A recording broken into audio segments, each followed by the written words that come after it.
కరముక్క కాళ్ళు మొక్కుతా బాధపడికే నా తల్లి, నా కూడు గుడ్డ నీడానివై వెలుగొందాలే తల్లి, నా కూడు గుడ్డ నీడానివై వెలుగొందాలే తల్లి.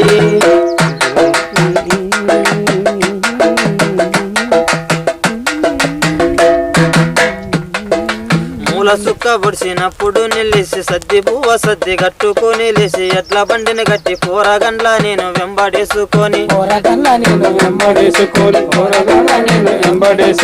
సల్ల పూట బండ కొట్టడానికి అడవికి పోతేనే తల్లి, ఆ బండ సొరికిలోన పాము ఆపుదలోన సిక్కుకున్నానే తల్లి. కరముక్క కాళ్ళు మొక్కుతా బాధపడికే నా తల్లి, నా కూడు గుడ్డ నీడానివై వెలుగొందాలే తల్లి, నా కూడు గుడ్డ నీడానివై వెలుగొందాలే తల్లి.